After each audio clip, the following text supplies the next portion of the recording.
క్రీస్తునందున్న ప్రియులకు ప్రేమతో వందనాలు తెలియజేస్తున్నాను. జూలై నెల 19వ తేదీ 2026. ఈరోజు దేవుడు మనకు చేస్తున్న వాగ్దానం ఏమిటనగా 113వ కీర్తన 9వ చరణం. ఆయన సంతులేని దానిని ఇల్లాలుగాను కుమారుల సంతోషము గల తల్లిగాను చేయును. యెహోవాను స్తుతించుడి. ఆమెన్. నా ప్రియమైన సహోదరి సహోదరులారా, మనం ఆరాధించే దేవుడు ప్రేమ కనికరములు గల దేవుడు, కృపా సత్య సంపూర్ణుడైన వాడు. దేవునికి మహిమ కలుగునుగాక. ఈ లోకములో ఆయనను దేవునిగా కలిగి ఆయనను మాత్రమే ఆరాధిస్తూ ఆయన మార్గములో నడుస్తున్నటువంటి తన బిడ్డల ఎడల ఆయన దయగలిగిన వాడు, కనికరము గలవాడు, కృప చూపుటకు ఐశ్వర్యవంతుడై ఉన్న దేవుడు. దేవునికి మహిమ కలుగునుగాక. నా ప్రియులారా, ఈ లోకంలో వివాహము ఎంత ముఖ్యమో, వివాహమైన తర్వాత గర్భము దాల్చటము అంతకంటే ముఖ్యం.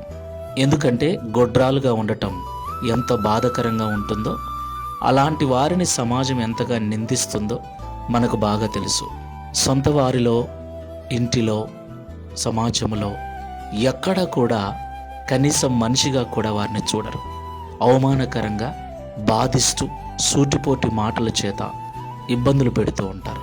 నేడు సమాజంలో చాలామంది గర్భఫలము లేక నలిగిపోతున్న బిడ్డలున్నారు. క్రీస్తును నమ్మిన తర్వాత కూడా చాలామంది ఈ పరిస్థితిని అనుభవిస్తూ ఉన్నారు.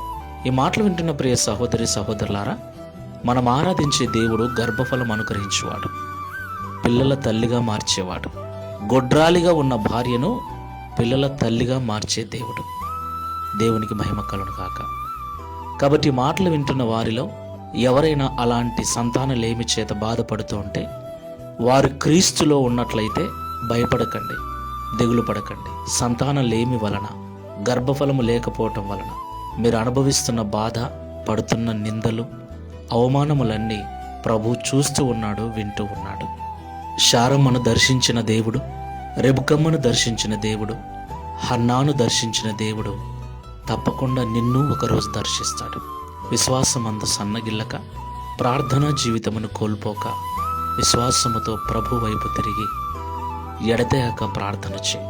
తగిన సమయములో నీకు గర్భమును అనుగ్రహించి, తగిన సమయంలో దేవుడు నీకు మేలు చేసి నీ నిందలన్నిటినీ తొలగిస్తాడు. ప్రార్థన చేసుకుందాం. ప్రేమ స్వరూపుడమైన తండ్రి, పరిశుద్ధమైన ప్రభువా, మీకు స్తోత్రాలు చెల్లిస్తూ ఉన్నాం. ప్రియ తండ్రి, మీ ప్రేమను, మీ కనికరమును, మీ దయగలిగిన గుణమును మరొకసారి మేము గుర్తించున్నట్లుగా, గ్రహించున్నట్లుగా మాతో మాట్లాడినందుకు స్తోత్రాలు స్వామి.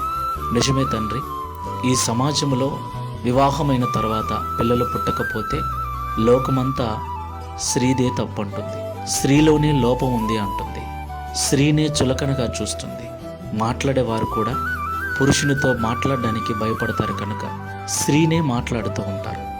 అలాంటి అవమానకరమైన మాటలను భరిస్తూ ఎన్నో వేదనలు అనుభవిస్తున్నటువంటి ప్రియ బిడ్డలు ఎంతమంది ప్రార్థనలో ఏకీభవిస్తున్నారో జ్ఞాపకం చేసుకోండి. ఈ వాగ్దానం వారి జీవితంలో నెరవేర్చినట్లుగా వారిలో విశ్వాసమును, ప్రార్థనా జీవితమును మీరు అనుకరించండి తండ్రి. నిజంగా ఎంత బాధగా ఉంటుందో, ఎంత వేదనగా ఉంటుందో ఒక్కసారి మీరు జ్ఞాపకం చేసుకోండి.